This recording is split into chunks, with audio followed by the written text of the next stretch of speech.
I have not seen your hat. What is on your My hat? hat. Look closely. Lean closer. Okay. All right. This is great for our audience. Look at that. It's a little state of Minnesota. I like that. And it's got the little like water with the sand. A lot. It's Waggle is the name of the brand. Waggle. Not sponsored. We are not sponsored. Just a fan. Yeah. A big fan of Waggle. Get your Waggle on the course. Yep. Enjoy the free Waggle.com, baby. That's on us. And welcome to another episode of For the Love of Sport.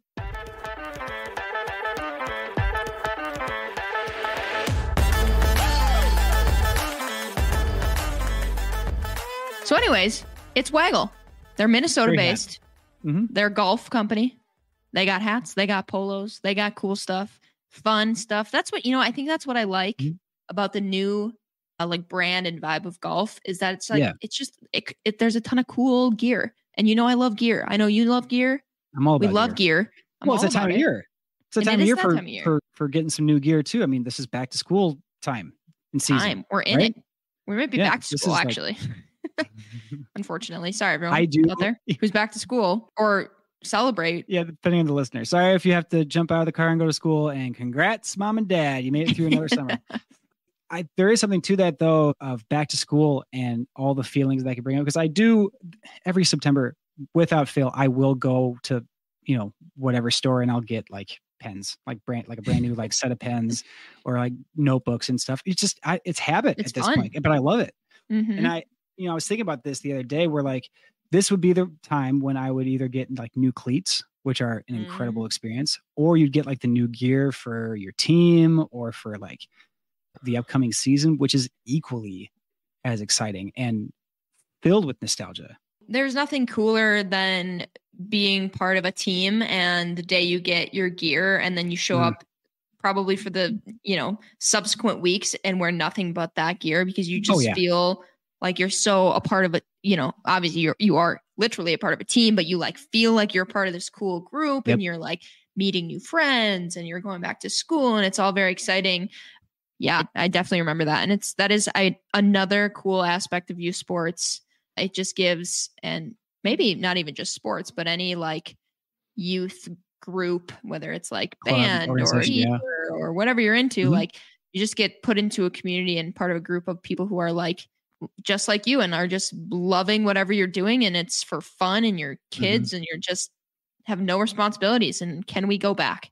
Oh, God, I would love that. Can we, God, that should be the intro topic of the day. Listener, like, can we go back to when we were kids and I got to bring a brand new soccer ball and a water bottle and show off the new cleats and, man, it was a weird fashion show that first day of practice. It is. Yeah, that's true. That's true.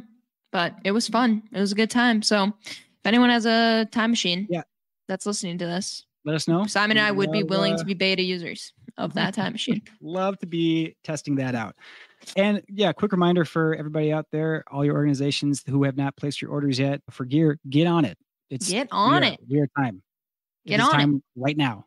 Right so now. Consider this your reminder. And speaking of reminders, I'm reminded that we have a great guest today. Whoa, what a transition. What a transition from Simon. It's like you've been doing this for your whole life. Top tier. Yes, we do have a great guest, Gary Charles. Without further ado, let's bring in our guest. Gary Charles has dedicated his life to empowering young athletes and championing inclusion and equity in the world of sports. He is the founder and CEO of Advancement of Blacks in Sports, also known as ABIS. Gary has an incredible backstory, and we will, no doubt, dive deeper into that in this episode, from working on Wall Street to funding and founding a grassroots basketball program that helped shape the careers of numerous NBA players, now leading ABIS in its mission to increase opportunities for Black coaches, athletes, administrators, and vendors in collegiate and professional sports. Throughout his journey, Gary has been driven by a deep passion for sports and a commitment to breaking down barriers and empowering young Black athletes. With that, let's welcome him in, Mr. Gary Charles. Welcome to the For the Love of Sport podcast. Wow, that guy sounds like a great guy. Who's that guy? Yeah, who's that? We got him right in front of us. Here he is on the show, live and in person. Absolutely. We also like to just start off with a nice common thread is the youth sport experience. I'm wondering, diving into yours, can you tell us about your own youth sport experience? Yeah, absolutely. Growing up in Long Island, New York, the suburb. My dad did not want us in the house. So I grew up with 4 brothers and 1 sister. And we always had to be out the house because he was not trying to hear the noise or anything else. So I played baseball, football, basketball, track and field, and both. And actually, my first trophy was in 6th grade at graduation. I was voted the most outstanding athlete in school. And so I was considered not get a bigger prize. Okay, so it not only shined some light on me in front of the class, but now all of a sudden, all the 6th grade girls were starting to really love me. You know, I just got to tell you guys, okay, at the moment, I can never forget because I really didn't know that I was going to be getting this award.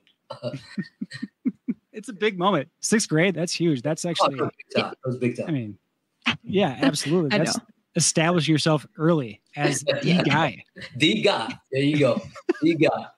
No, that's great. I spent very little time inside, and whether that was my parents really urging that or maybe the vibe of our neighborhood that we grew up in, but we were always outside just playing kickball, tag, like whatever it may be. And that kind of set the foundation for how much I enjoyed play and sports. And that obviously translated into organized sports later on. We ask that question all the time, and it's always nice to hear kind of the common threads of, you know, I grew up in rural Wisconsin and you grew up in Long Island, and we had similar stories of how, you know, it was just our parents being like, you're going outside and you're playing. Yeah, that's what we're going to do. You're going out of my hair. You're going out. So, that's it. The amount of times I heard from my parents, just go outside and play. Just go outside and play. And I never like looked at it like I was annoying. Looking back on it, you're like, okay. It's like, yeah, no, it's a good idea. I should just go outside. I know that we had a great chance to, you know, meet and talk to you a little bit beforehand. And I'm wondering if you can sort of talk about, you know, your own tales and, you know, the people that you got to grow up and play sports with. Yeah, you know, you're right. You and I had talked. And as I said, I was fortunate. I didn't look at it at that time. I was being fortunate because, you know, that's all you know, right? And I grew up with Chuck D from Public Enemy. I also grew up with Eddie Murphy, who lived around the block. It was probably more of a pain in the neck than anything else because Eddie had a joke all the time. I don't care for what it was. And that's from 6th grade on. It was kind of like, Eddie, can you please, okay? And you look back at it and you go, wow, look at this guy. It was amazing, you know. Dr. J grew up in Roosevelt. Also, he was obviously older than us at the time. And Steve Mills, who was the former president of the New York Knicks, also grew up with us. And the reality is that when he was in college at Princeton, he would bring this young man with him in the summer, okay? And we played ball at the park and everything. And that young man turned out to be Craig Robinson, who is Michelle Obama's older brother. Oh, man. Okay, you can't make these things up. That's the world that I come from. And it didn't matter because I was still the coolest person around. All right. Yeah. You're like, don't check the trophy case. Yeah. 6th grade. Remember that. Okay. Let's just understand that. All right. That regardless of who they were, okay, I was still the guy. Yeah. But that's my background though, you know, growing up in Roosevelt, Long Island, and it couldn't have been better. It was a different time than now. We were sheltered through everything that we did. We still had to get home before dark, all right? You know, otherwise something might happen to you. So those were the standards. And I cherish those moments. I don't forget them. Can't imagine the kind of roster like that you're just growing up with casually that have just like excelled and have become just icons in their own right. Something I wanted to ask you about, you had taken your talents into Wall Street. Was there any particular lessons playing sports that sort of lent itself into working on Wall Street, or is that its own different beast? I had a coach named Jim Simpson. Mr. Simpson coached me for football, basketball, and baseball for the traveling team. The top guys, you go and travel. And lo and behold, he was always the coach for all the sports. And it was driving crazy because he stayed on you. But as I look back, most of the things I picked up sports-wise came from him.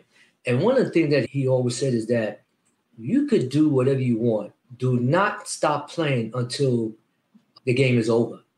I don't care if we're down 25, but you keep going because you can get it done. And I think those lessons helped me prepare me for Wall Street, in that it didn't matter if I was one of the few minorities working there. Mm-hmm. I never looked at me as less than. Okay, you couldn't tell me that I did not belong. And that, I think I learned that from youth sports and Mr. Simpson. Huge shout out to Mr. Simpson. I mean, I feel like in the moment when you're obviously a young kid and you have coaches who, you know, inspire you or, you know, give you advice, you don't in the moment realize how much that's impacting you as a person until you're older and looking back on your career and like, wow, I don't think I would be half the person I am or have the certain personality traits or drive or ambition that I do had it not been for those people who just volunteer their time and coach you. So it's impactful to hear that story from you. I have to say, you know, I have a line to all these kids that it takes a village. We used to have a neighbor across the street, Mrs. Buck, and she was always honest. She was always like, Gary, what your boys doing over there? You know, that but her in particular, you always knew you had to be careful because Mrs. Buck was watching, okay, all the time. And I put a tweet out, thank you, Mrs. Buck, okay? Because you realize as you get older, that help keep you straight. And that goes back to what I say, it takes a village. So they all played a part. Yeah. In helping us become better people. It's a really helpful reminder too. Like, I think when we talk about youth sport and youth sport organizations, a lot of it is really volunteer led. And a lot of it is just really like their own passion for the sport and they're really giving with their own time. But the level of impact that you can have that translate into these lifelong lessons and things that you are holding on to well beyond your formative years in youth and how that can shape you. It's a nice little reminder. So dear listener, your work you're doing as a volunteer or as a coach or as an admin or as a parent or as all four of those combined is valued and it makes a huge impact. I wanted to ask you about this basketball program that shaped numerous careers, the ABCD camp, its inception, and being the associate director of that. So ABCD camp, for the listeners who are not aware, was founded by Sonny Vaccaro. Sonny Vaccaro is the gentleman who signed Michael Jordan to a shoe deal. Oh, that's right. Yeah. So at some point, Sonny brought me on, which is another story. But and I got on as the associate director at ABCD camp. And ABCD camp would bring in the top 150, maybe 200 top players across the country, ages 16 and 17, maybe 15, but just the top guys. And so you got a chance to meet LeBron James at 15. And that's when we knew, okay, this is the one. Yeah. And Kobe's dad happened to call me on a humbug one time because he was assistant coach at LaSalle. He said, Gary, can you help me get my son into the camp? And I did. And I remember calling Sonny, and Sonny was like, Jelly Bean son? Are you kidding me? So we bring him on. And at some point, I made the decision like, Sonny, this is going to be the guy. We need to help him get there. Okay. But we had to keep it quiet because we didn't want Nike or anyone else to know. So it was a big espionage work that we were doing almost for like 2 years. So people wouldn't know. It was like secretive work. You know, the family would drive to my house. I would drive to their house. Because remember now, this is before cell phone. So you would get a person on the phone. You just didn't get them. Okay, so this is how we had to operate. But I think about all the young men that went through the camp. I remember Mike Conley, who was part of the camp, but he was not the guy.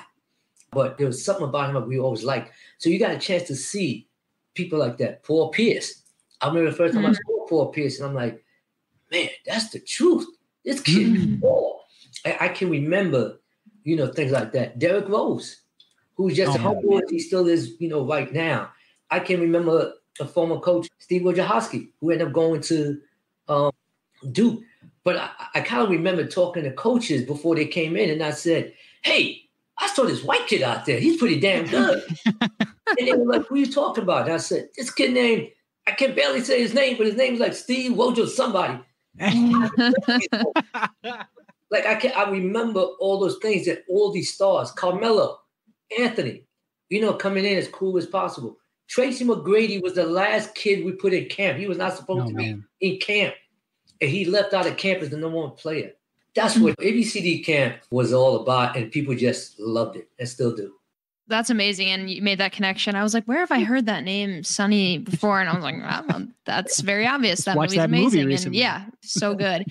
My question is taking a step back and trying to figure out, how did you transfer from working on Wall Street to kind of being a part of this elite basketball camp and then continuing on into what your career is now? How did that all come to be? And where did you decide that was your passion and direction you wanted to take your life? Well, as we discussed, obviously I was playing all these sports and we had community guys who were there for us. So when I graduated out of college, and by the way, I went to Cheney University, and my gym teacher was Coach John Cheney, the Hall of Famer. And he would stop class 10 minutes early, talk to you about life lessons. All these things I never forgot. And all these things helped shape me to who I am. So now when I start to get ready to go work on Wall Street, one of the OGs from the community said, Gary, we're about to retire, but we need somebody to take over and help these kids. And I'm like, man, I'm a little busy. I'm about to get going. He said, no, we need you. So I felt like they were there for me. I need to be there for these kids. So as I started this in Roosevelt with these young athletes, it grew into something else, because then at some point I saw a possibility of these kids in Long Island to be able to get a scholarship, which no one had ever talked about before. You know, so my mind started to go, scholarship? These kids don't get this chance. I need to, get involved. But let me tell you what's so crazy about it, working on Wall Street. I don't care who you are on Wall Street. Most of these guys are sports fans, okay? It's kind of like, you know how it is, right? The rock stars want to be sports person. The sports person want to be a rock star. You know how that goes. What was happening is, as coaches used to start to come and see me, they would come to Wall Street to come and see me. Oh, man. And my bosses would be like, who's coming in? Okay, Patino coming in. What? Right. Yeah, that's my boy. So it got to the point they would leave their office. You could have the meeting in my office. And then they would go. And what I would do is tell the coaches, do me a favor, bring me a shirt. So I would have these guys bring a shirt and I would give it to the bosses. So now it became a thing in which they got involved. They were proud of what I was doing. So when they saw my name in the papers, they were like, he works for me. Or that's my guy. Because when I brought the coaches in, I let them talk to them. So they felt that they were part of this. So in some ways, they gave me a little carte blanche to make it work, because they understood what I was doing and they were able to touch someone that they might ordinarily not be able to touch. Yeah. It's amazing the kind of people that you got to just witness in terms of just their own basketball skill and see them grow into these amazing, stars they are now. I'm wondering, is there a character trait that is unique that you saw in, say, Kobe, or saw, in other players that was like that this guy's got something that's very special? Yeah, just so your listeners know, I have coached over 20 plus pros out of my program. Okay. It wasn't just meeting a LeBron and a Kobe. Yeah. I coach guys like Lamar Odom, Danny Green, Joakim Noah. By the way, your very own Khalid Al-Amin, who my most fiercest competitor I've ever coached. Here's the one thing to me that's always been constant. Yeah. They listen. When you are working with these guys and you're telling them something, remember now, they're great, but they're listening to every word you're saying. They don't say, I'm not trying to hear you, I'm already good. They're listening and they ask you questions. The idea that Kobe would be like, so Mr. Charles, what do you think about this? Or Mr. Charles, because he always called me Mr. Charles. How many ways I said, stop calling me Mr. Charles, that's my dad's name. But that's what he would do. They listen. Lamar Odom, for everything else that's gone on in his life, might have been the top 5 of the nicest young man I ever met in my life. I could yell at him. I could say whatever. He'll go, okay, coach. All right. What do I need to do now?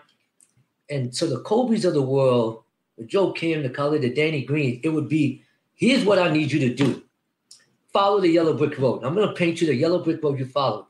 Too many athletes, the reason that they don't succeed is because they deviate off the yellow brick road. The road has been written already, has been done. Just follow it. But they don't think they need to. And as much as sometimes I can see who's going to make it, a lot of the time I can see the ones who are not going to make it because they won't listen. Yeah, I love that because I coach, or I did coach in close to the same caliber, U12 girls soccer. So we were up there, we got there. There's some apples tears to apples, maybe, but some would say. So that's right. But at the end of the day, on any team, any sport, any caliber of athlete, the ones that are always above the rest are obviously there is a natural gift or talent or skill typically, which is you either have that or you don't. But the ones that really shine above are the ones that, to your point, Gary, I always use the word like coachable. You want that person on your team. You want somebody who's going to be, not just listening to you as the coach, but like listening to other players, being okay with making mistakes. Like all of those things are such great qualities that you can teach that to your kid, and probably transcends just sport. Like that's good to just have in your career and in your family and relationships as well. Well, I love that. I love what you just said, coachable, because it's kind of like the same. So I'm gonna steal that one. Yeah. Perfect. We'll do a little tradesy. That's it. Yeah. Well, I don't know if I want to trade with you, but I'm going to take you. Yes, and you can have them both. But you know what? You're absolutely correct. And I don't know if you ever heard of Lenny Cook. So Lenny Cook, and he has a movie out there or whatever out the document, was the number one player in the country before LeBron James. When he played against LeBron James at ABCD camp, then LeBron went up, Lenny went down. But what people don't know, most people don't know, 2 months prior, I removed Lenny Cook from the team. And people said to me, why would you do that? People thought I was crazy. Are you out of your mind, Charles? He's the number one player in the country. But as I said to them, there was another young man that was coming in. I said, but he listened and Lenny doesn't. He's not coachable. And I'm not taking it no more.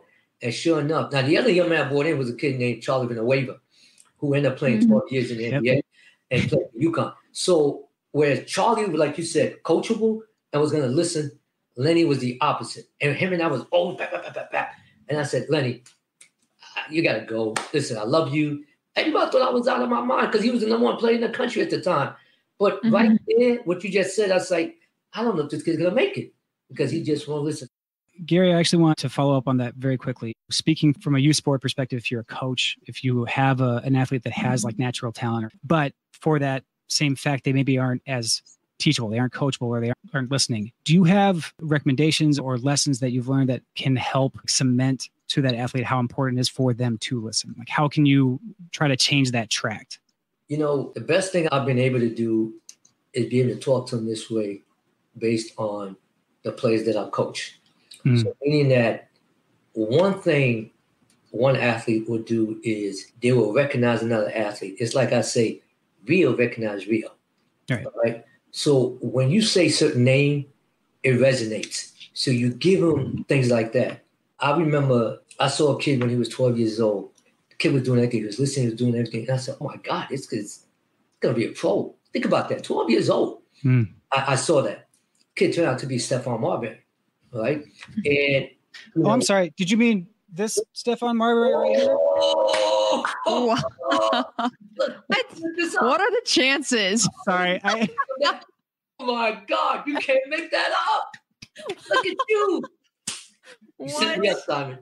Listener, for the audio folks, Simon has a t-shirt on. I have an NBA Jam t-shirt on, like a mid-90s NBA Jam t-shirt on. That's Kevin Garnett and Stephon Marbury. And I had to show it off. I'm sorry. That's wild. That's unbelievable. So I saw that in that kid at 12 years old. Yeah. I didn't even know who his name was. I asked somebody, I said, who's this kid? His name is Stephon Marbury. I said, I'm going to remember that name.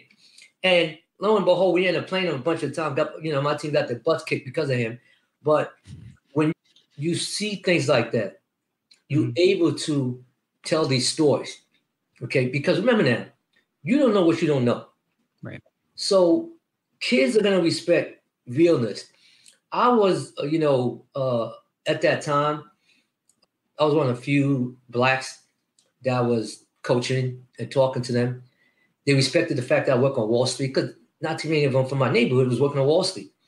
So all those things become factors of a kid looking at you because, again, real recognize real.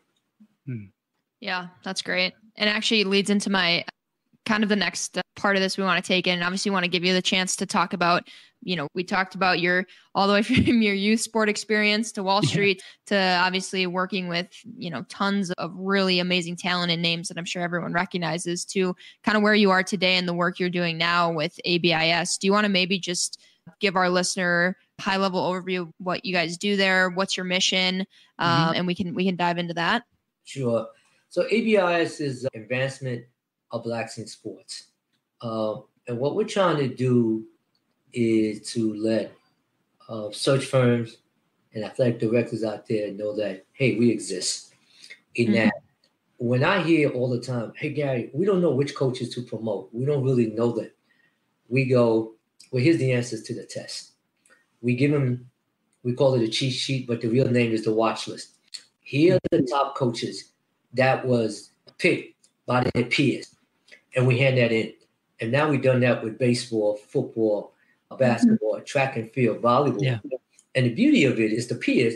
So now the ADs and search firms are loving it. In the last couple of years, position that's been open, over 50% now gone to minorities. And we're saying, we don't want the whole thing. We're not trying to take over. We're just saying, let's be fair. So that's one of the things that we do. So we want to be the voice for racial equity in sports. So if we see something wrong, we want to speak about it in a rational way to say, come on, you know what you're doing is wrong. How can we come together and resolve that? We also do something called a financial coaching program, in which 200 athletes from across the country, we're teaching them what financial coaching is all about. Like how to open up a bank account. How do you save? How do you budget? Yeah. All right. Credit. What's credit? That's what TransUnion means? Oh, Equifax. I always wanted to know what that was. They know, they don't. You don't know what you don't know. Yeah. So now by explaining that to them, they go, so that's why my credit rating needs to be high. That's right. That's going to help your mortgage. So we teach all these things. And then at the end, we do an investment program. We give them $100,000 in fake money. Okay. And teach them about it. And then we let them play the game. And then at the end, we choose the winners. And then we award them real money. So that's another aspect of ABIS. And then here's something that people take for granted. If you're a kid who started playing in 6th grade like me or 5th grade or whatever it was, right? And you've been that guy the whole time. Now you get to, high school, you're still that guy. You get to college, maybe you are, maybe you're not. And now all of a sudden you've been told you're not going to be a pro, you're not this. What does that do to you mentally? How does that affect you, in which everyone you knew, you've been that guy, and now all of a sudden people are calling you a has-been. You're not a has-been, but that's what you're being called. How does that affect you mentally? So we want to, start that mental program to help these athletes, combat these things and discuss other things you can do. Because you don't just have to just bounce the ball or throw a ball. You could become an AD, right? You could become maybe a general manager. You could become a coach. We want to be able to present them other avenues that they can reach. So it's very important. So ABIS is we're intentional about some of the things that we're doing, okay? And then we do a gala every year. And it's kind of like bringing to light the things that Blacks have done in the world of sports over the years that people don't recognize. Black excellence, we call it. So, like, for example, Ulyss Payne was the first major league CEO owner, minority owner for the Milwaukee Brewers. Nobody knows that. So we named the Ambassador Award after him. And a year ago, we gave it to Dusty Baker. Okay? You have people like William Roden, Sports Media Award. We gave that award to Jameer Hill, and last year, Ryan Clark from ESPN. So we have things like that. But at the same time, we also don't want to forget the allies who've been there for us. As I tell people, when you watch Martin Luther King walk, if you look to his right, there's a white person walking with him. Those are allies. So we have the Sonny Vaccaro Champion of Change Award because Sonny has been there for us all along. So last year we gave it to the former Miami football coach, Brian Flores. Gave him that award. All right. So things like that. Now, if I said to you, who is John Carlos? Do y'all know who John Carlos is? I expect you to. Good, I don't know. No, off the top of my head, no. Right. So if I raise my fist. There it is. Now you go, oh my God, that's the 1968 Olympian who raised his fist.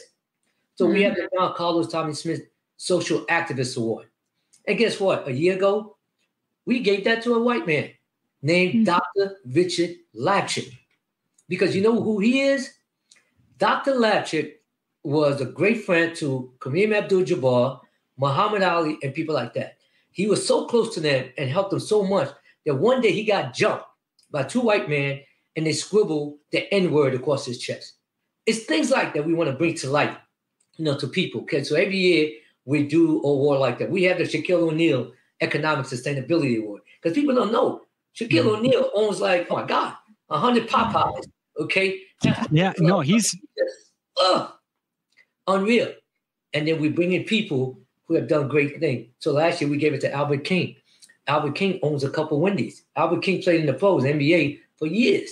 People have no idea this is what he's been doing. And he put them in the community, to help. So we're doing things like that. And by the way, a year ago, we gave the award to Joe and Pam Bryant, the Heritage Award.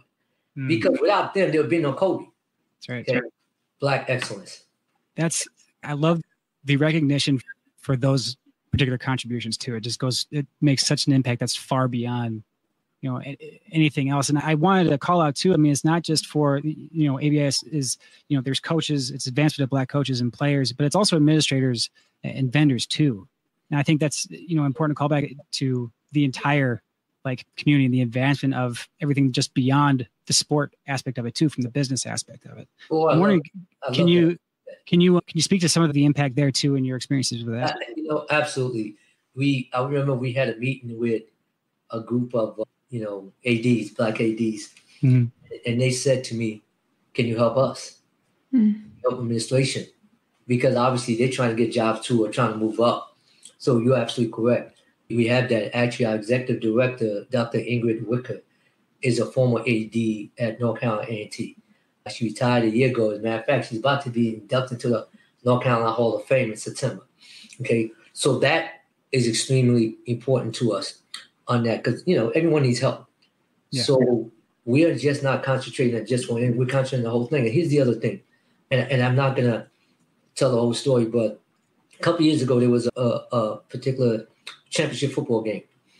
And one of the teams, out of the 22 starters, it was 20 Black and 2 were white. But in the community, the school had a chance to put some money in the community. And they had $18 million to put in the community. And out of that, $2,500 went to the Black community. How's that possible?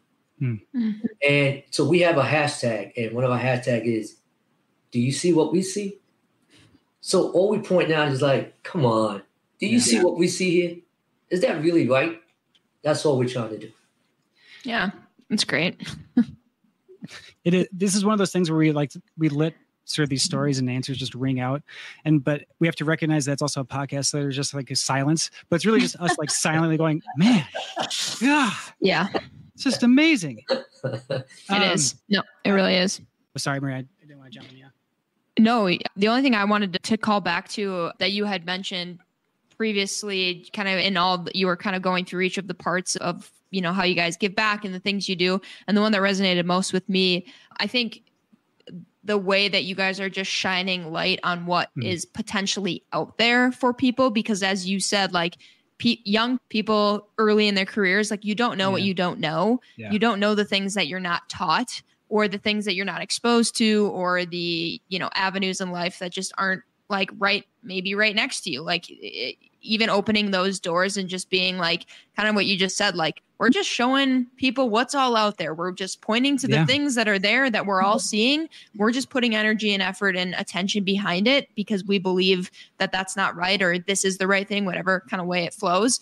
And so, I don't know, that just resonated with me in particular. And I wanted to call back attention to it. Thank you for saying that. I mean it because that's really what we want. And I love that you was able to see that and you pointed, that out. Because listen, at the end of the day, right, all we want to do is find a way to live, right? Mm-hmm. I like to say all the time, I'm not working so I can live. I'm living so I can, did I say it wrong? I'm not living so I can work. I'm working so I can live. Okay. Yeah. And so does everyone else in sports. So you just want to be able to make sure people, let's do the right thing. Let's all work together. Okay, that's really, the bottom line. Now, I will say this to you because this is really important for me because, Simon, you asked some of the different things that's made me who I am and things of that nature. So as I mentioned, Coach Simpson we used to travel, and it was the bitty basketball team. And we played an 8-foot rim. So back then I thought I was Dr. J trying to dunk and all of that. Right? So when you went on these trips, you lived at people's home. I mean, you stayed at people's home. We took you in for that weekend because it's not like we had the money to stay at a hotel. We didn't do that. And one of my fondest memories to the date was that these white parents took me in for the weekend. Okay. First time I ever rode a horse with their son. Took me in their farm, rode a horse. First time I went in a tree and we took out the maple syrup because we were going to have pancake that morning. All right. Wow. And I was like, wow.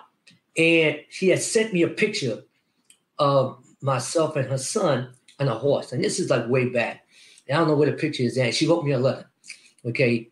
And to this day, I remember the letter. I don't know where it is. And, I wish they were listening to say how much I love you all because they just showed me how people can open up their hearts. Mm-hmm. All right. And I like to tell people that if I had to tell you the 10 most important people in my life that helped me become who I am, I would tell you 6 or 7 were probably white. But it doesn't mean I don't recognize what's going on in our community. Mm-hmm. Okay. So to me, I'm just trying to show everyone we could all work together. Here's what's going on. How do we, work together? But those memories for me is what's helped shape me to who I am. Yeah. I love that. And I feel like that's such good, just, I don't know if advice is the right word, but just like something to hold true, like in any aspect is like, there are so many people, it takes a village to your point, that go into building up who you are and who kind of helps create and curate the community around you. I do want to ask kind of maybe a follow-up to that. Obviously, at Sports Engine, we have a huge impact on the youth sports organizations and admins and coaches and all of these people. Would there be any words of advice or, thoughts or things that you think they should keep at the forefront as we and they work to ensure that they're keeping their organization inclusive of everyone, like keeping that at the forefront? Like, how do you not just say you're going to do it, but actually do it and have it be a part of your mission, have it be a part of your culture, have it be a part of how, train coaches and how you bring in new athletes? Like, is there anything that you could, impart to that specific demographic that would be helpful for them? Yeah.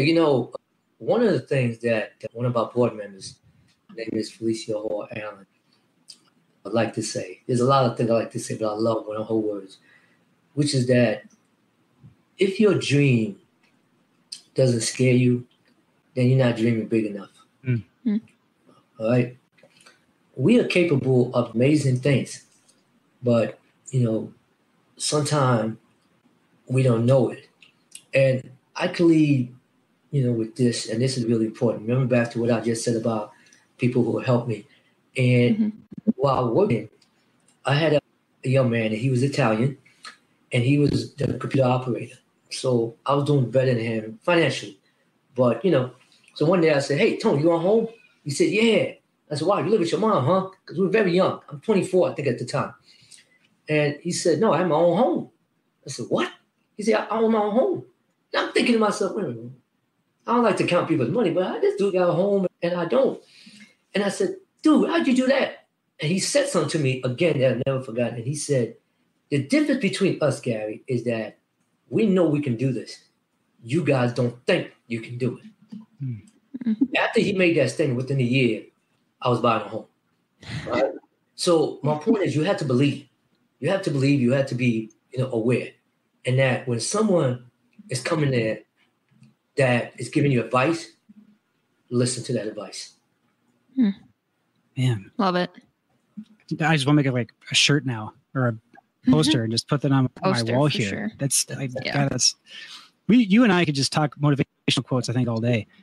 But I wanted to ask you too, because when we had connected, we talked about the Fab 48, which is a tournament out in Las Vegas, and we could dive in deeper to that. I'm just curious if you can talk to me sort of about that, the inception of that, and then the importance it has that tournament, how it's grown too, because that's its own unique story. We could have our own episode on that, but I'm wondering if you can talk to us a little bit more about that.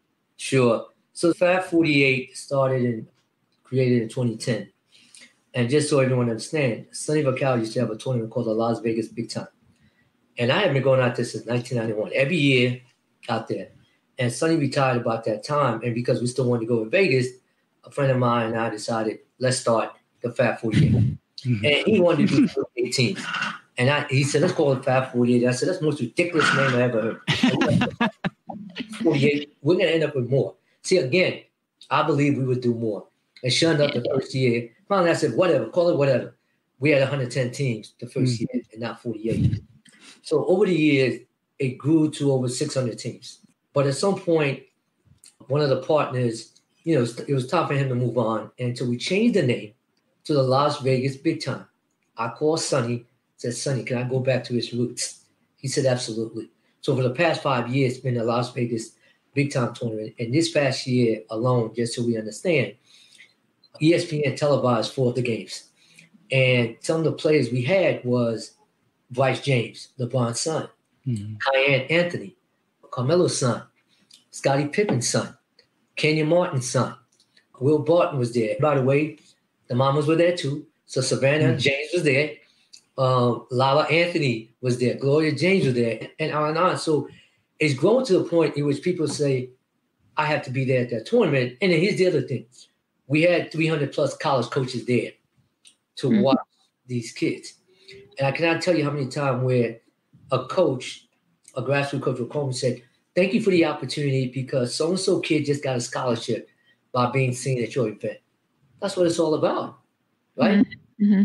That's what it's all about at the end of the day. So that's how important the Las Vegas Big Time Tournament has become. Also, what a cool full circle moment, I'm sure, for you from, having a lot of those, all-stars now. When they were younger, you kind of influenced them, and then seeing their kids come through. I mean, doesn't get any better than that either, right? Seeing it all come around. You know what? I'm a glass half full. So the person who glass half full would say, oh my God, I'm really old. Okay.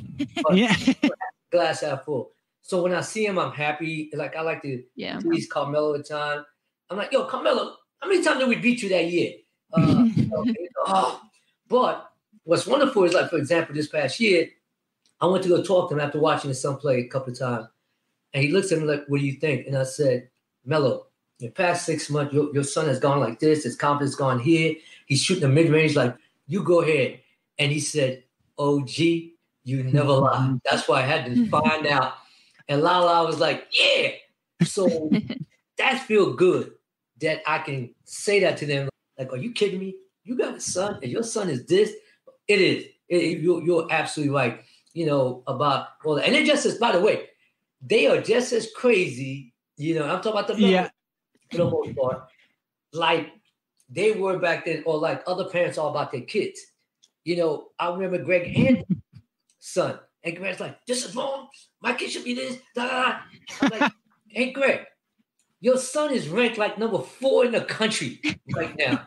Are you for real? Famous people. They're just like us. They're just like us, people. There you go. I'm like, come on, man. He said, but OG, come on. I'm like, Greg, he's number 4. Man. They're just like us. They are. That's a nice reminder. So if you think you have some difficult parents out there, just remember it's everywhere. It's everywhere. You can't escape it. It's not just your organization. They're just everywhere, and you got to deal with them. But hey, I mean, sometimes you just need to bring them back down to earth a little bit. I don't know if you saw it. So a couple of years ago, again in our tournament, this time it was Bronny. So Bronny, I think, did a big time dunk. LeBron jumped so high up in the air that his shoes came off. And he was on the court, and one of my security guys was like, LeBron, grab your sneakers, please. You're in the way.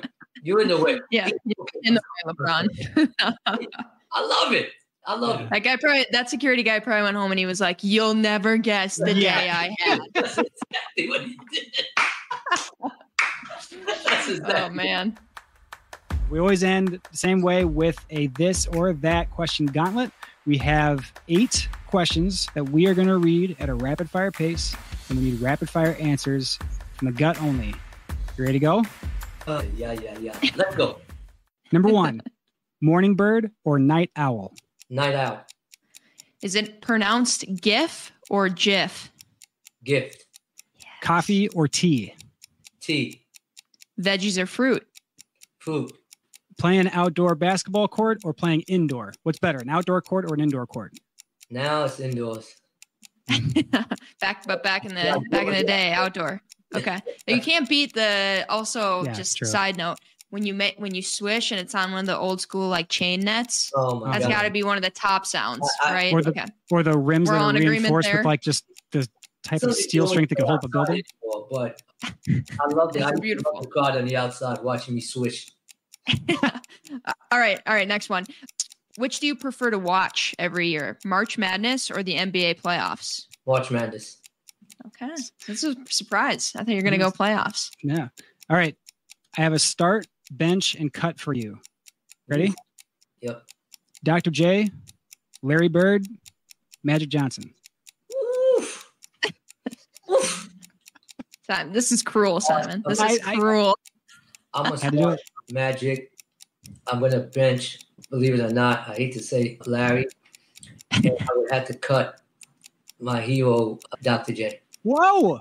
Wow. You want him in the stands with you hanging out and watching. Yeah, there you go. I think that's what you want. I need somebody that could consistently hit a jump shot. Yeah.